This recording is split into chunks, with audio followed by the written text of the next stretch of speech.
अस्सलाम वालेकुम, आप देख रहे हैं डॉन न्यूज़ में। का मेज़बान अब्दुल गफ्फार। पाकिस्तान सुपर लीग में जनाब back to back 2 thriller matches, और कल के मैच को भी सब ने बहुत इंजॉय किया, specially if you are a Karachi fan. So Karachi की ज़बरदस्त परफॉर्मेंस, एक बहुत हाई पेस पर मैच हुआ, 15 ओवर तक महदूद हुआ बारिश के बाद, और उसके बाद एक ज़बरदस्त किस्म का रन चेज़। और इस मैच के अंदर बहुत ट्विस्ट आए, लेकिन 18 गेंदों पर 48 रन थे, और लग ही रहा था लाहौर कलंदर्स इस मैच को अपने होम ग्राउंड पर जीतने में कामयाब हो सकता है। देखिए, फिर इरफान खान नियाज़ी ने एक ऐसी इनिंग खेली, नबी ने भी उनका साथ दिया कि वो जीता हुआ मैच लिटरली कलंदर से छीन कर ले आए। वो कहते हैं ना कि जबड़ों से शिकस्त को वो जीत को निकाल कर लाना, वो है ये बात। और इसी तरह आज जनाब मुल्तान में पहुंचेगी लीग। मुल्तान सुल्तान कुछ अरसे नज़र नहीं आ रहे, और वैसे भी इस लीग में नज़र नहीं आए, बट आज वो पेशावर ज़ल्मी के खिलाफ खेलेंगे। और इसके साथ साथ पॉइंट टेबल की सिचुएशन भी बड़ी दिलचस्प हो गई है। पेशावर ज़ल्मी और लाहौर कलंदर आमने सामने आ गए हैं, और आज जनाब रिजवान और बाबर की टीमें मुल्तान में मद्दे मुकाबिल होंगी। लेकिन हमेशा की तरह पहले हम बात करेंगे कल गुज़िश्ता मैच पर। हमें साथ मौजूद हैं फैसल इलियास।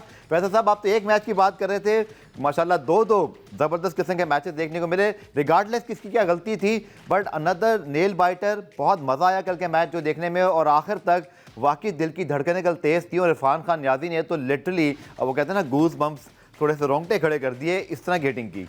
एब्सोल्युटली, आखिरी जो 2 गेम हुए हैं उसने इस पीएसएल सीजन 10 को वाकई ही उस स्टेज पे पहुंचा दिया जो इस लीग से एक्सपेक्टेड था। आउटस्टैंडिंग गेम्स, और जैसे मैंने कल भी शो पे कहा था कि पाकिस्तानी प्लेयर्स का मिडिल ऑर्डर में इतना अच्छा बैटिंग करना। और आप देखें, हम एक बात करते हैं कि पाकिस्तानी प्लेयर्स क्यों उस मौजों में नहीं आते कि हर बॉल को वो हिट कर सकें, जैसे हम इंटरनेशनल प्लेयर्स को देखते हैं। कल उसका जवाब हमें मिल गया।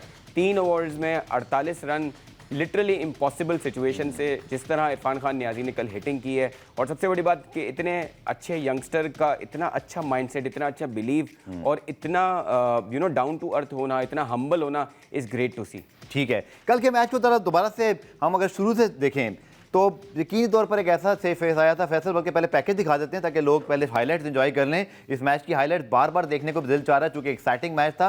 लेकिन आप जब वापस आएंगे पैकेज के बाद तो मैं ज़रूर फैसल से पूछूंगा क्या जो ब्रेन ब्रेक था उसने जो है वो लाहौर को नुकसान पहुंचाया। पहला पैकेज देखिए आप। कल हमने बारिश भी देखी, छक्कों की बारिश भी देखी, और हमने देखा कि कल इस मैच में वो सब कुछ था जो एक ब्लॉकबस्टर मूवी या मैच के लिए ज़रूरी होता है, लॉट ऑफ मसाला। बट अगर मैं आपसे पूछूं फैसल कि जो रेन इंटरप्शन हुआ, Karachi was going all blazing, और ऐसे लग रहा था जैसे ना 230 240 तक भी जा सकते हैं बट आपको लगता है कि थोड़ा सा वो जो ब्रेक आया, मोमेंटम टूटा, और फिर उसके बाद अब्बास हफीदी ने फेनोमिनल किस्म की डेड बॉलिंग की, एंड दे वर रिस्ट्रिक्टेड, जो कि बुरा टोटल नहीं था, 15 में 160 था, गुड टोटल। क्योंकि फिर आप 20 ओवर के लिहाज से 220 टच करते हो, बट कहीं ना कहीं बहुत नुकसान हुआ, और खुद लाहौर भी अच्छा फिनिश नहीं कर सका जो कर सकते थे। देखिए, क्रिकेट में ये जो ब्रेक्स है ना, हमें अभी भी याद होगा T20 वर्ल्ड कप फाइनल में जिस तरह ब्रेक लिया था ऋषभ पंत ने, उसके बाद इंडिया की गेम पूरी चेंज हो गई, इंडिया जीत गया वो मैच। ये ब्रेक्स बड़ा मैटर करते हैं। और अगर आप देखें, कल के मैच में पूरा मोमेंटम लाहौर के पास था, और उससे पहले कराची बिल्कुल गलतियां कर रहा था। नईम के उन्होंने सिटर कैचेस छोड़े, लेकिन जैसे ही वो ब्रेक के बाद आए हैं उनकी फील्डिंग का बिल्कुल अलग स्टैंडर्ड दिखा। और अब्बास आफरीदी की बॉलिंग, और अगर आप भूलें ना तो आमिर जमाल ने भी जो बॉलिंग की है उसने बहुत ही अच्छी लेंथ पे बॉलिंग की है। अच्छा पकड़ा। एक होता ही है कि एक बॉलर जब आपको कंटेन करता है, यॉर्कर लेंथ पे बॉलिंग कराता है। अब आप देखें दोनों टीमों की बॉलिंग में ये फर्क देखें कि लेंथ का बहुत फर्क था। ठीक है, जिस तरह कराची किंग्स ने यॉर्कर लेंथ को पकड़ के रखा, वहां उन्होंने होल्ड किया, और दूसरे एंड से फिर अब्बास आफरीदी विकेटें लेते गए। तो एक ब्रेक के बाद कंप्लीट शिफ्ट मोमेंटम था। लेकिन देखें, कहीं कहीं ऐसा होता है कि इस क्रिकेट को जब आप फॉर ग्रांटेड लेते थे ना, मतलब इस पूरे मैच को अगर आप एक्सप्लेन करेंगे ना, आप उसको उसके अगर टाइटल रखना हो तो ऐसा लगेगा आपको गुरूर का सर नीचा। मतलब इतना गुरूर था लाहौर की टीम को कि वो पेस पे पेस मारे जा रहे हैं, लेंथ पे लेंथ कराए जा रहे हैं। ये गुरूर है कि इनकॉम्पिटेंसी है कि आप मुसलसल 3-4 साल से इंटरनेशनल क्रिकेट में भी शाहीन हारिस पे हम बात कर रहे हैं तो वो इसी तरह पिटते हैं। मुझे तो लगता है कि लर्निंग नहीं है। आप गुरूर की बात पता कब होती है, अच्छी लगती है जब आपने 5-6 वर्ल्ड कप जितवा दिए हो, आपने को बहुत बड़े बड़े मैच जितवाए हो, फिर आप गुरूर करें। आप गुरूर किस बात का? पोस्ट मैच में अगर आप शाहीन शाह अफरीदी के स्टेटमेंट देखेंगे, वो सारे गुरूर से भरे हुए स्टेटमेंट हैं। मतलब आप अप्रिशिएट कर सकते हो इरफान खान नियाज़ी को, उसने किस तरह की बैटिंग की है। और सबसे अच्छी बात ये देखिए, नईम ने भी कल अच्छा खेला है, लेकिन इरफान खान नियाज़ी एक तो वो चेस कर रहे थे, और 3 ओवर में 48 रन का जब प्रेशर हो, उसके बाद इतनी प्यारी इनिंग खेल जाए। दूसरा एक सबसे बड़ी आप टेक्निकल एस्पेक्ट देखें ना इनकी इनिंग्स का, इन्होंने हर तरफ शॉट्स खेले हैं। शाहीन शाह अफरीदी ने इनको ऑफ साइड और कामनेस थी फैसल, जैसे आप प्लेस क्या करना है, मुझे मेरा प्लान क्या है, कहीं अंधाधुंध नहीं मारा। वो जो शाहीन को उन्होंने थोड़ा सा ऑफ साइड पर आकर जो लेग पे मारा है, that was a absolute calculated risk कि मैंने कहाँ मार रहा है एक्चुअली। सर आप क्रिकेट में अगर आप हिस्ट्री देखेंगे ना, जो आपके अच्छे बड़े कप्तान होते हैं, जो अच्छे बड़े प्लेयर्स होते हैं ना, वो बहुत ज़्यादा विद इन देमसेल्व्स रहते हैं, वो ज़्यादा एक्सप्रेस नहीं करते। बिल्कुल ठीक। अगर आप धोनी की बात करें, हंसी क्रोनिया की बात करें, स्टीव वॉ की बात करें, all the big captains are those जो रिएक्ट नहीं करते। ठीक है। और इस इरफान खान नियाजी में वो चीज़ है। आप देखिए इतनी अच्छी इनिंग खेलने के बाद उन्होंने सिर्फ अपना सेलिब्रेट किया, ना उन्होंने कोई छलांगे लगाई, ना उन्होंने कुछ किया। तो इस टूर्नामेंट में आपको अली रजा जैसा बॉलर मिला है जो बड़ा विद इन हिमसेल्फ है, आपको इरफान खान नियाजी जैसा बैटर जो है रैंक्स में काफ़ी अरसे से। लेकिन देखिए पाकिस्तान क्रिकेट बोर्ड ने उसको पूरे चांसेस नहीं दिए हैं। ठीक है। सही, कराची में भी उनको देखें शुरू की परफॉर्मेंसेस ना होने के बाद उनको बिठाया गया, लेकिन इन्होंने कल कहा कि रवि बोपारा ने मुझे बड़ी हेल्प की and he gave me the confidence. और उनसे ये पूछा गया कि इसको कैसे एक्सप्लेन करेंगे, उन्होंने सिर्फ ये कहा कि belief. So this is how it is. I mean you have a youngster who can play in the middle order और इस तरह के शॉट्स खेल सकता है, इस तरह की फिटनेस है। मतलब मेरे हिसाब फील्डिंग कितनी अच्छी करते हैं। वर्ल्ड क्रिकेट में one of the best fielder होगा, one of the best fielders होगा ये प्लेयर आपका, विच इज वेरी अनकॉमन। बिल्कुल, आपके रिफ्लेक्सेस कैच के बहुत अच्छे हैं, कहाँ डाइव मारनी है, कितना मुझे स्ट्रेच करना है। वो लोग चाहिए जो हम पुराने प्लेयर्स की बात करते हैं, वसीम अकरम, वकार यूनुस, इमरान खान, वो क्रिकेट के अलावा बहुत सारी चीजें अपने अंदर लाते थे जिसकी वजह से क्रिकेट फील्ड में डिफरेंट लगते थे। बिल्कुल, he is one of those. बिल्कुल, इसमें वो क्वालिटी है जो बाकी प्लेयर्स नहीं कर रहे। मतलब बाबर, रिजवान ये इतने फिट नहीं है, ज़्यादा फरहान। बिल्कुल ठीक कह रहे हैं, he is much fitter than all of these players. बिल्कुल। और मुझे कराची किंग की यहाँ ये तारीफ करनी है कि गुज़िश्ता सीजन में जो 8 प्लेयर उन्होंने रिटेन किए थे ना, Irfan Khan Niazi was one of them. बड़ी बात है कि आप एक यंगस्टर को जब पाकिस्तान से भी खेला भी नहीं, बट आपने उसको रिटेन करके उसको रोल दिया और आई थिंक सारे मैचेस को खिलाए थे और इस सीजन भी ऐसे ही हो रहा है। नईम की थोड़ी बात कर लेते हैं, क्योंकि एक चीज़ अच्छी रही शाहीन की और लाहौर कलंदर्स की कि नईम को बैक किया पूरा। वो फ्लॉप हुए पहले 3-4 मैचेस में, बट उन्होंने कल लिटरली ऐसी बैटिंग की कि कल मैं कुछ हमसाया ममालिक के भी कुछ फैंस के ट्वीट क्रिक इन्फो पे पढ़ रहा था, उन्होंने कहा जी इनकी बैटिंग में ना एक बड़ी क्लास नजर आई। उन्हें ये तो नहीं कहा ये रोहित शर्मा की तरह खेलते हैं, पर रोहित शर्मा की तरह पिकअप बड़ा अच्छा खेलते हैं, यानी कि शॉटों को लिफ्ट करते हैं। तो बहुत ही क्वालिटी इनिंग थी और ऐसे लगा जैसे नईम जो है ना वो मुकम्मल तौर पे अपनी रेंज दिखा रहे हैं और बहुत इंप्रेस किया उन्होंने कल हम सबको। एब्सोल्युटली ही। और वो देखें वो लाहौर के जो उनका जो एक सिस्टम है, उस सिस्टम में वो 2017 से उनके साथ बिल्कुल। समीर राना याद आपको बताया था हमें ये उनके साथ है, इन्हीं का नाम भी लिया था नईम का कि ये कुछ करके दिखा सकते हैं। तो वो उस सिस्टम का हिस्सा हैं और उसको उन्होंने प्रूव किया कि यार उस सिस्टम में प्लेयर्स सीखते हैं। कुछ शॉट्स उन्होंने जो खेले हैं वो बहुत आउटस्टैंडिंग है, लेकिन द ओनली प्रॉब्लम इज के लाहौर का जो अभी कल्चर चल रहा है ना शाहीन शाह अफरीदी के कप्तान की वजह से, वो पूरे सारे यंगस्टर्स में भी वो ट्रिकल डाउन होता है। तो मुझे लगता है कि एटीट्यूड थोड़ा सा उनका चेंज होने की जरूरत है। पिछले मैच में भी उन्होंने 50 की थी, उसके बाद फिर एक गलत शॉट मारने की तरफ गए। कल के मैच में भी ये था कि जब आप 50-60 कर गए तो आपको थोड़ा सिचुएशन समझ के चलना चाहिए। You can not play all these shots for the entire innings, आपको कहीं पे गियर चेंज करना होता है। लेकिन अभी भी कुछ वीकनेसेस हैं, लेग साइड शॉट्स हैं, शुरू में उनके कैचेस छूटे, फिर थर्ड मैन में भी हमने देखा बहुत सारे एजेस उनके छक्के पे चले गए। कल बाउंड्री बहुत छोटी थी, तो जब वो लेग साइड मार रहे थे, नबी को जब उन्होंने छक्का चौका मारा तो वो लेग साइड की बाउंड्री बहुत छोटी थी। But obviously this boundary was for both the teams. लेकिन नईम को कुछ चीज़ें हैं इंप्रूव करने की, जो क्योंकि देखिए आपका ऑफ साइड का गेम बड़ा जरूरी है, आपके जो डिफेंस है ना वो भी बहुत जरूरी है T20 क्रिकेट में। ठीक है, ये कुछ चीजें हैं जिस पे वो करेंगे, I am sure he will be one for the future. ठीक है, कराची की जेस की बात करते हैं। अगेन डेविड वार्नर 13 पे 24, लेकिन बड़े इफेक्टिव, क्योंकि उन्होंने एक पुशअप दे दिया अपनी टीम को। फिर उसके बाद टाइम साइफर्ट 10 पे 24। कल विंस बड़ा मतलब करेक्टरिस्टिक खेले कि 12 पे 13 बनाए, लेकिन उसके बाद अगर हम देखें 7 बेक भी मुझे इंप्रेसिव लगे। 15 पे 25 किए, बट कहीं लगा नहीं कि वो रुकेंगे। यार he is very good talent, बहुत अच्छा टैलेंट लगा। लड़के को जो है ना थोड़ा सा नर्चर करने की जरूरत है कि भाई एक और लेफ्ट हैंडर मिल रहा है हमें, and he is very good यार। मैं समझता था कि ये स्पिन पे स्ट्रगल करेंगे, लेकिन जिस तरह कल उन्होंने रिशद को छक्का और चौका लगाया, जिस तरह स्ट्रेट बाउंड्रीज मारी है उन्होंने, आई एम वेरी इंप्रेस्ड। और इन्होंने जब आपने इनको टॉप ऑफ द ऑर्डर भेजा है ना, तब उन्होंने पेसर्स को भी बहुत अच्छा खेला है। So Karachi has actually invested on these players, और इनको देखें टूर्नामेंट के दौरान इनको इस तरह चांस दिया है कि वो उनका आई ओपनर भी हो जाए और वो परफॉर्म भी करें। और देखें इनको ओपन एंड दिया होगा कि जाके पाकिस्तान के अंडर 19 की टीम के कप्तान हैं और केन विलियमसन की जगह इनको रिप्लेसमेंट में लिया गया। आई एम वेरी ग्लैड कि उन्होंने कल बहुत अच्छे मौके पर रन्स किए। और देखें एक प्लेयर जो ऑल राउंड खेलता होता है ना, उसका मतलब उसकी वीकनेसेस कम है। बिल्कुल। So you can work on Irfan Khan Niazi, you can work on him, और ये प्लेयर्स आपको डिलीवर करेंगे। ही इज वेरी गुड, मुझे अच्छे लगे। पुराने एक ब्रेक शामिल करते हैं, ब्रेक से जब वापस आएंगे फिर हम कुछ एक्सक्लूसिव इंटरव्यू है वो भी आपको दिखाएंगे। उसके साथ साथ आज पेशावर और मुल्तान का अहम मैच है और अब पॉइंट्स टेबल पर सिचुएशन पहले से भी मजीद खतरनाक हो गई है। तमाम टीमें मौजूद हैं रेस में, पर तमाम टीमें जो हैं वो फंस भी सकती हैं। ऐसा क्यों है, एक्सप्लेन करेंगे इस ब्रेक के बाद।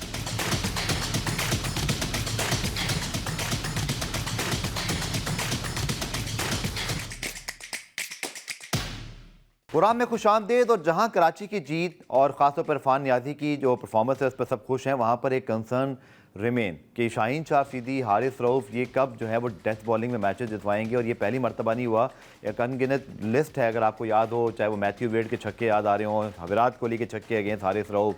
फिर हमने देखा कि इसी तरह बहुत मरतबा ऐसा हुआ अभी यूएसए के खिलाफ मैच में भी पाकिस्तान सुपर ओवर में गया, जबकि पाकिस्तान हारिस रऊफ जो आखिरी ओवर करते 3 गेंदों में 12 रन रह गए थे, बट हम वहाँ पे भी मैच को नहीं बचा सके। Now Faisal, this death bowling is actually become a literally sir का दर्द बन गया है पाकिस्तान के फैंस के लिए कि ये हमारे प्रीमियर फास्ट बॉलर्स हैं, इनकी परफॉर्मेंस इतनी चाहिए। लास्ट सीजन में भी मुझे याद है मोहम्मद वसीम जूनियर ने बड़ा छुपा हुआ छक्का है वो, आप सब गूगल कर लीजिएगा जाके या यूट्यूब, शाहीन शाह अफरीदी को छक्का मार के उन्होंने मैच फिनिश कर दिया था। सर मसला ये ऐसे कैसे फिर प्रीमियम फास्ट बॉलर कहलाएंगे आप? जिस तरह के शाहीन शाह अफरीदी और हारिस रऊफ की परफॉर्मेंसेस हैं, उससे एक अच्छी बात ये हो गई कि जिनके दिमाग में ये डाउट था कि ये पाकिस्तान के 2 बेस्ट बॉलर्स हैं, उनको बड़ा जवाब मिल गया है कि वो क्या वाकई वो 2 बेस्ट फास्ट बॉलर्स हैं। बिकॉज आप देखें यॉर्कर लेंथ या ऐसी लेंथ कराना जिस पे बैट्समैन फंसे, वो आपको डेथ ओवर्स में कराने की ज़रूरत होती है। आमिर जमाल को हमने देखा कराची की तरफ से कि किस तरह उन्होंने कंटेन किया, इसी तरह अब्बास आफरीदी को हमने देखा कि किस तरह बॉलिंग कराई जाती है। ये सारे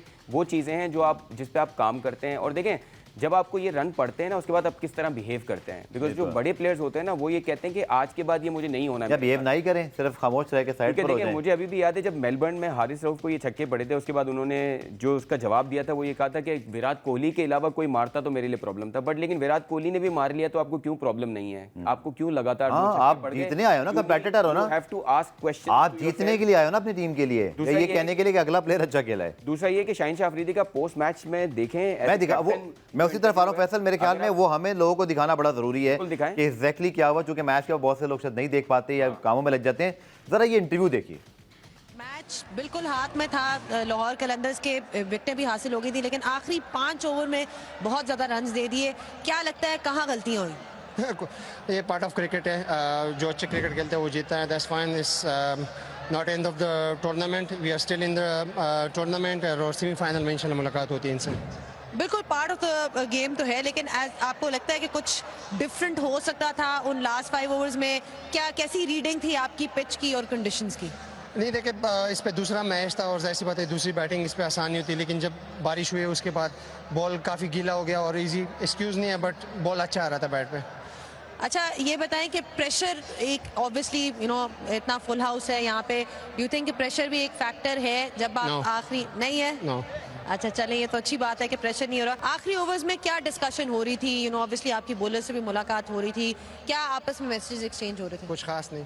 कुछ खास नहीं। फैसल, मैं खुद भी चूँकि एंकर हूँ, इंट्रोड्यूस करता हूँ, ज़ैनब को मैं यहाँ देख रहा था कि उन्होंने दूसरा सवाल बहुत अच्छा किया कि नहीं आप फिर भी बताएं मतलब क्या था, लेकिन उन्होंने वहाँ भी उन्होंने कहा प्रेशर है 9। तो देखिए शाहीन हमारे स्टार हैं, ऐसा नहीं है कि हम उनके खिलाफ हैं, उतने हमें अजीज़ हैं जितने बाकी प्लेयर्स हैं, बट हम चाहते हैं कि ये वो उस लेगेसी पर आएँ जहाँ वसीम, वकार या शुएब अख्तर थे, या चले मोहम्मद आमिर जिस लेगेसी तक एक जगह तक पहुँच के फिर वो भी खैर डीरेल हो गए थे। तो लोग बड़े परेशान हैं इस इंटरव्यू पर, उनको लगा कि ये इससे बेहतर शाहीन बात कर सकते थे, इससे बेहतर कुछ लॉजिक दे सकते थे। बहुत ज़्यादा इस पर सोशल मीडिया पर डिस्कशन हो रही है। मैं आपके साथ लगातार कोई 2 साल से डिफरेंट सीरीज कवर कर रहे हैं हम, और अगर आप पिछली हमारी डिस्कशंस को याद करेंगे ना, तो मेरे लिए कोई सरप्राइजिंग नहीं है कि शाहीन शाह अफरीदी ने किस तरह इंटरव्यू दिया है। He can be even worst. सही, अगर इनकी टीम थोड़ी सी और बेहतर पोजीशन में होती तो ये इससे भी बुरा इंटरव्यू। मेंटोरिंग नहीं हो रही है, वो बताने वाला नहीं है, क्या मसला है? सर देखें, पीसीबी का जो मीडिया डिपार्टमेंट है उनका काम नहीं है। लाहौर कलंदर्स में तो खैर जो हमारे दोस्त हैं Umar Farooq, is a very good journalist, और कुछ अर्से पहले पीसीबी के साथ भी थे। मुझे याद है कि उन्होंने 2023 का वर्ल्ड कप भी इंडिया में जाके पाकिस्तान टीम के साथ मीडिया मैच कवर किया था। बट कोई खिलाड़ी को माइक पे नहीं रोक सकता ना, ये बड़ा मसला है। नहीं सर, आप क्या बात कर रहे हैं? देखें मसला ये है कि ये जितने बड़े सुपरस्टार्स खुद को समझते हैं, क्या ये किसी की बात सुनते होंगे?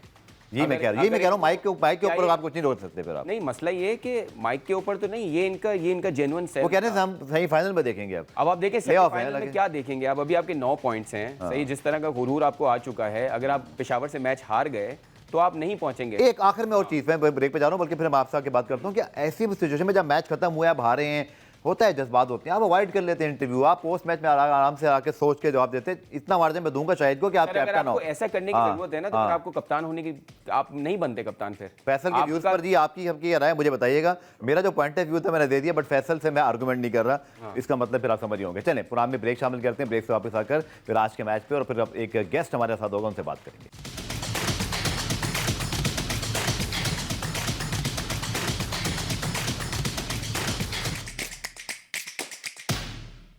प्रोग्राम में खुशामदीद। और जनाब कल के मैच के हवाले से आपको टेलीनॉर वो मोमेंट भी दिखाएंगे, लेकिन इससे पहले आपके लिए पैगाम कि टेलीनॉर की ऐप को डाउनलोड कीजिए।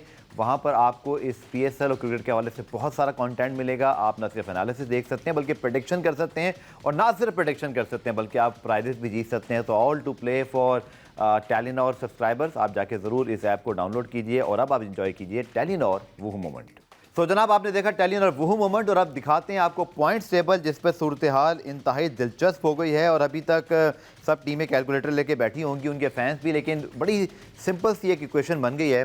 और फैसल अब सिचुएशन ये है कि मैं सीधा नीचे से आऊँगा कि कोयटा, इस्लामाबाद, कराची के जो पॉइंट्स हैं ये अब तक तो सिक्योर हैं क्योंकि इनका रन रेट पेशावर से बेहतर है।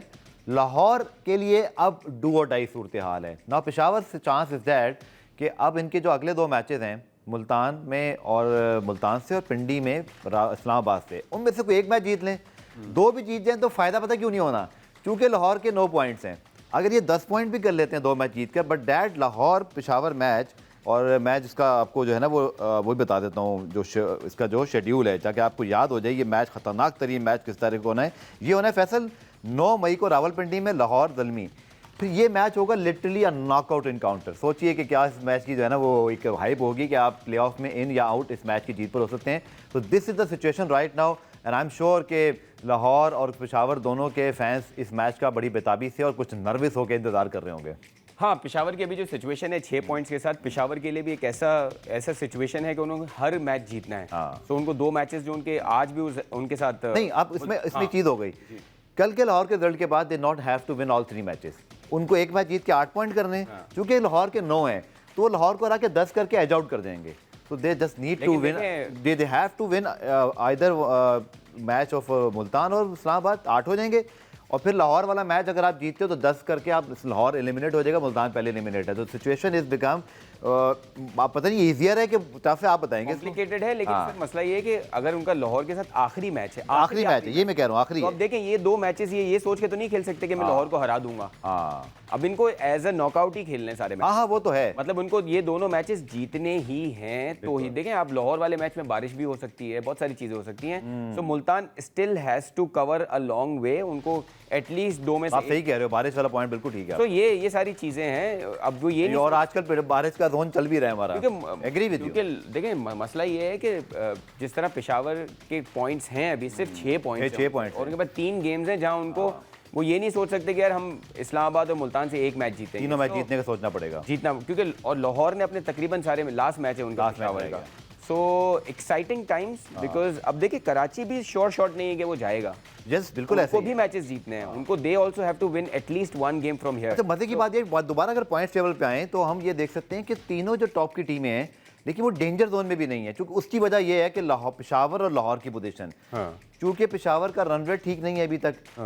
हाँ ये ज़रूर हो सकता है फैसल, अगर मैं ये कैलकुलेशन अब करने की कोशिश कर रहा हूँ, आप भी ज़रा मेरी हेल्प कर सकते हैं कि लाहौर के अगर 9 पॉइंट्स हैं और पेशावर अगले दोनों मैच जीत के 10 करता है जी, तो उस सूरत में फिर कराची और इस्लामाबाद यस बार हो सकते हैं, क्योंकि फिर रन रेट के ऊपर बात आएगी। यस, तो तमाम ही टीमों के लिए तो Faisal now this is become absolute crazy. Absolutely, और इसीलिए तो मैं कह रहा हूँ अगर शाहीन शाह अफरीदी आज से ये कह रहे हैं कि मैं सेमीफाइनल में देख लूंगा, तो ये बड़ा ही कोई मतलब आपने बहुत ही आइडियल सिचुएशन, वो कहते हैं ना भाई इतना कॉन्फिडेंस चाहिए जिंदगी में, वो वाली बात, बहुत ज्यादा कॉन्फिडेंट, ओवर कॉन्फिडेंट है कि मतलब मैं सेमीफाइनल में देख लूंगा। अभी तो सारी टीमें एक दूसरे को देख रही हैं, because everybody has to win against, और फिर 1 और 2 की रेस भी है, तो सब चाहेंगे कि हम क्वालीफायर में जाएं, एलिमिनेटर में ना आए, क्योंकि फिर आपके जीतने का चांस एक मैच कम हो जाता है। और आप अभी तक की पॉइंट्स टेबल पे देखें, there is no team which is not beatable on a given day. बिल्कुल, इस टूर्नामेंट में मुल्तान एक ऐसी टीम होती थी जो मैच शुरू होते ही लगता था कि यार ये जीत गई है, लेकिन अभी ऐसी कोई टीम नहीं है। Karachi can also lose, Quetta भी 2 मैचेस लगातार हारी है। सो ये नो टीम। पहले आपने जो बात की ना मुल्तान की, तो आज वो कहते हैं ना हम तो सनम डूबे हैं, तो वो वाली बात ना हो जाए, क्योंकि आज मुल्तान खेलेगा पेशावर से। इस ब्रेक के बाद आके हम थोड़ा डिस्कस करते हैं कि क्या पेशावर मुल्तान के मैच को आसान ले सकता है या बहुत ज़बरदस्त गेम खेलना पड़ेगा। इसके की एस्पेक्ट डिस्कस करते हैं कि क्या पेशावर को इंश्योर करना है इस मैच में जीत के लिए। इस शॉट को मशहूर कीजिए।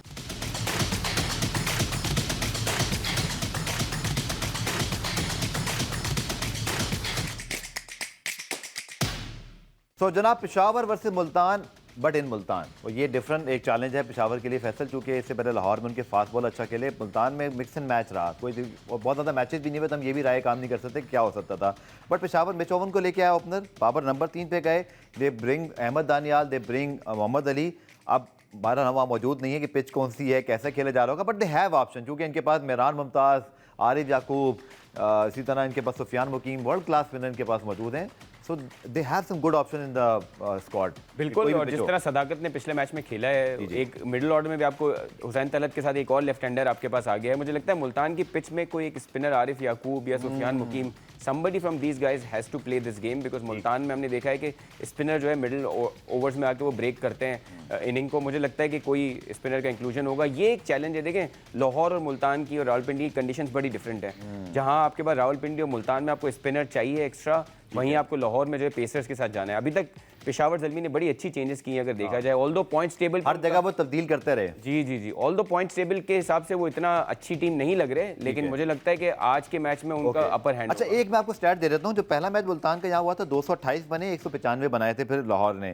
फिर जो दूसरा मैच हुआ मुल्तान सुल्तान ने 168 किए, तीसरे मैच में मुल्तान सुल्तान ने 185 किए, और उसके बाद तो फिर एक मैच में यानी इसका मतलब ये है कि यहाँ पर जो मैचेस हुए हैं 225 दो मरतबा बनाए, 168। अब ये मैं आपको बता देता हूं, एवरेज स्कोर जो है वो यहाँ 190 है। 190 का एवरेज हेल्दी टोटल है यहाँ पर। हाँ, और जो मुल्तान ने जो रन किए ना 168, मुल्तान इसीलिए हारा है ना। एक मैच के अलावा वो बाकी सारे मैचेस हारे हैं। सो यहाँ पे अगर पेशावर पहले बैटिंग करता है तो उनके लिए अच्छा है, पहले बैटिंग करके बड़ा स्कोर करें और मुल्तान को जल्दी आउट करें, ताकि पेशावर का रन रेट भी बेहतर हो। बिकॉज हम देख रहे हैं -0.5 का नेट रन रेट है पेशावर का। They have to bring it into the positive. और अब देखते हैं कि आज के मैच में वो कितना बड़े मार्जिन से मुल्तान को हराते हैं, बिकॉज अब इस टूर्नामेंट में आपको नेट रन रेट पे भी गेम जाएगी। बिल्कुल। सो आज का मैच बड़ा क्रिटिकल है ऑब्वियसली पेशावर के लिए। और अच्छी चीज़ ये कि जिस तरह की चेंजेस उन्होंने की हैं अब तक, वो सब वर्क की हैं। उनका मिडिल ऑर्डर भी फायर कर रहा है, बॉलिंग भी अच्छी है।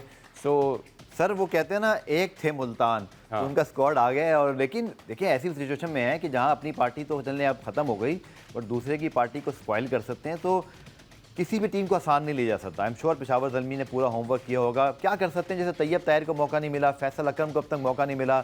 शायद मुझे लग रहा है अगर उन लड़कों को खिला दे जो नहीं खेले तो शायद ज़्यादा बेहतर टीम लगेगी इनकी। But still they have lot of match winners. Click नहीं कर सके, but Peshawar can not take for granted. इनको मतलब सही सीरियसली देखना पड़ेगा। मैं बड़ा हैरान हूँ इस टीम से कि यहाँ पे तैयब ताहिर जैसे प्लेयर हैं जिनके बेंच पे होते हुए भी कोई ये नहीं कहता कि इनको खिलाओ, क्योंकि उन पे किसी को ना ट्रस्ट है ना कुछ है। लेकिन फैसल अकरम के बारे में बहुत लोगों ने बात की कि ही इज़ बीन अनलकी कि he hasn't played a single game in the tournament. उनको ज़रूर चांस देना चाहिए। और मुल्तान अगर ये 4-5 मैच पहले ही ये सोचना शुरू हो गए थे कि हम नहीं जाएंगे, तो इनको यंगस्टर्स को देना चाहिए था चांस, जो उन्होंने नहीं दिया। जिस तरह मुल्तान ने किया है, जिस तरह कुछ हद तक लाहौर ने, कराची ने किया है। तो बड़ा मुल्तान की टीम से ये भी बड़ा शिकवा है कि उन्होंने हमारे लिए, पाकिस्तान क्रिकेट के लिए कुछ खास नहीं किया उन्होंने। ना ही कोई प्लेयर्स दिए, ना ही प्लेयर्स को सही चांस दिया है। I think the captain has to play a role. और मैं बड़ा सरप्राइज हूँ। उस्मान खान दिए ना हमें। अब आप देखें उस्मान खान भी क्या मतलब दिए हैं कि वो दिए हैं, बस उसके बाद वो चल नहीं रहे। लेकिन चलिए मैं आपसे लास्ट सवाल करता हूँ, फिर हमें ब्रेक पे ख़त्म करना है प्रोग्राम को। 228 बने पहले मरतबा बैटिंग करते हुए, और फिर हमने देखा कि उससे पहले जो है 168 बने थे। मुल्तान ने यहाँ से 2 ही मैच खेले ना। यस। और उसके बाद तीसरा मैच जिन्होंने जो खेला था वहाँ, तो मुझे ऐसे लगता है, आपको क्या लगता है पेशावर के लिए क्या बैट फर्स्ट ज़्यादा बेहतर ऑप्शन होगा? उनके फास्ट बॉलर ने बहरहाल फर्स्ट बॉल में अच्छा बॉल किया है, वो बहुत अच्छा अलवारी जोदफ और योग वुड का रिदम बना हुआ है। बट आज के मैच में पेशावर ज़ल्मी क्या बेहतर कर सकता है? मुझे लगता है कि टॉस जीत के बैटिंग करनी चाहिए, बिकॉज आपको अगर नेट रन रेट बेहतर करना है तो उसका तरीका, बेस्ट तरीका यही है कि आप बैटिंग पहले करें, बड़ा स्कोर पुटअप करें बोर्ड पे। और आपको क्योंकि kind of a must win match है पेशावर के लिए, तो बेहतर ये होगा कि फर्स्ट बैट करके रन ज़्यादा करें और मुल्तान को अंडर प्रेशर लें और उनको हराने की कोशिश करें बड़े मार्जिन से। ठीक है, चलिए जी, मेरे ख्याल में प्रोग्राम का वक्त हमारा इख्तिताम के करीब है। और आज के मैच की प्रेडिक्शन, वैसे तो मुल्तान जिस मैच में खेल रहा हो, प्रेडिक्शन लेना ज़्यादा मुश्किल काम नहीं है, but for the sake of I think the way Peshawar is playing और जिस तरह सदाकत और बाबर फॉर्म में वापस आ गए हैं, जिस तरह अलजारी जोसेफ बॉलिंग कर रहे हैं, I think they are the one to win today. Peshawar को जीतना चाहिए आज। ठीक है, 2 ही मैचेस जनाब यहाँ पर हुए हैं और इसके बाद मजीद एक मैच बाकी है सुल्तान का ग्लेडिएटर से। तो यहाँ पर सिर्फ इस बार 4 ही मैचेस रखे गए थे, बट देखते हैं कि फिर आज का मैच कैसा होता है। एक मैच शिफ्ट भी हुआ था ना, 5 शिफ्ट हो गया, यस, एक शिफ्ट हो गया, फिर वो वहाँ पे रीशेड्यूल हुआ। बहुत शुक्रिया फैसल आपका। और प्रोग्राम में इस उम्मीद के साथ कि एक और अच्छा मैच मिले देखने को, चूँकि जितने अच्छे मैचेस अब हो रहे हैं, लीग वाकई अपने जोबन पर आ रही है, सिवाय इस चीज़ के कि मुल्तान वक्त से बहुत पहले बाहर हो गया, जो उनके फैंस के डिसअपॉइंटमेंट है। But other 5 team are absolutely कहते हैं ना इस वक्त बहुत ज़्यादा क्रेजी हैं और सब पूरे मैचेस का इंतजार करें। प्रोग्राम रिप्ले में आज के लिए इतने का, दोबारा से मुलाकात होगी, तब तक के लिए अल्लाह हाफिज़।